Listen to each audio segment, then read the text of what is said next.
చౌడూరి వాణి ఛానల్కు స్వాగతం, శుభస్వాగతం. ప్రేక్షక మహాశయులారా, స్వామి వివేకానందుడు జన్మించి ఈ జనవరి 12 నాటికి 161వ సంవత్సరం జరుగుతుంది. కావున మా ప్రియమైన ప్రేక్షక మహాశయులందరికీ స్వామి వివేకానంద 161వ జన్మదినోత్సవ శుభాకాంక్షలు. ఆత్మవిశ్వాసం కోల్పోయి అచలమై నిద్రాణమై ఉన్న భారతదేశాన్ని మేల్కొల్పటమే నా ఏకైక వాంఛ. గీతలో భగవంతుడు తెలిపిన విధంగా అప్రతిహత శక్తితో, అఖండ ధైర్య సాహసాలతో తీవ్ర కర్మయోగాన్ని అవలంబించడమే ఇప్పుడు మన కర్తవ్యం. అప్పుడే దేశీయులు నిద్ర మేల్కొంటారు. ఇటువంటి ప్రబోధ వాక్యాలెన్నో మనకు అందించిన స్వామి వివేకానందులు హిందుత్వ ప్రతినిధిగా చికాగో సభల్లో పాల్గొన్నారు. ఆ సభలు 1893 సెప్టెంబర్ 11 నుండి 27 వరకు జరిగాయి. వివిధ దేశాల నుండి వివిధ మతాల ప్రతినిధులు అక్కడికి వచ్చారు. వారు వారి మతాల గొప్పతనాన్ని గూర్చి అక్కడ చెప్పుకున్నారు.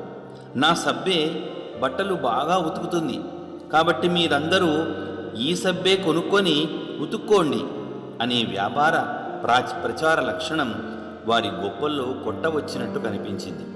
అప్పుడు స్వామీజీ వారికి కూపస్థమండూకం కథ గుర్తు చేయవలసి వచ్చింది.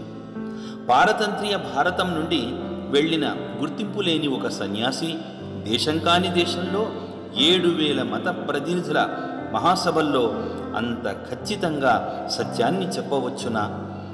చెప్పి బ్రతకొచ్చునా? నీళ్లన్నీ సాగరాన్ని చేరుతాయి, మతాలన్నీ నదుల్లా భగవంతుణ్ణి చేరుతాయి. అన్నింటికీ మూలం సనాతన ధర్మం, మిగతావన్నీ దాని శాఖలే. అది ఎవరో ఒక వ్యక్తి సృష్టించింది కాదు. వ్యక్తి పేర మతంగా అది నిర్మితం కాలేదు. ఆ సనాతన ధర్మమే మానవ ధర్మం. ఈ సత్య రూపావిష్కరణం చేయడానికి ఎన్ని గుండెలు కావాలి? కాషాయాంబరధారి, త్యాగశీలి, నిర్భయ వేదాంత మహాప్రవక్త అయిన స్వామీజీ అనుష్ఠానం కాని వేదాంతాన్ని ఏనాడు చెప్పలేదు. ఆ నిర్భయ ప్రబోధం, ఆ ప్రబోధంలోని సత్యం ప్రపంచం ముందు హిందుత్వ ఔన్నత్యాన్ని ప్రతిష్ఠింపజేసింది. ఈ స్వామీజీ ఆ సభల్లో మొత్తం 8 ప్రసంగాలు చేశారు.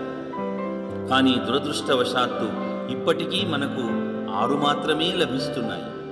విశ్వమత మహాసభల అనంతరం అమెరికాలోనూ అన్య పాశ్చాత్య దేశాల్లోనూ స్వామీజీ చేసిన 1000 ప్రసంగాలు లభిస్తున్నాయి. కానీ ఈనాటికి ఈ 2 మాత్రం లభించడం లేదు.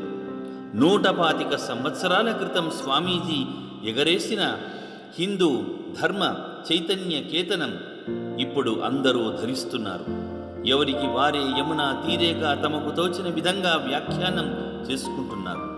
హిందుత్వం మీద ఉన్న అపోహల్ని స్వామీజీ అనేక సందర్భాల్లో తొలగించారు.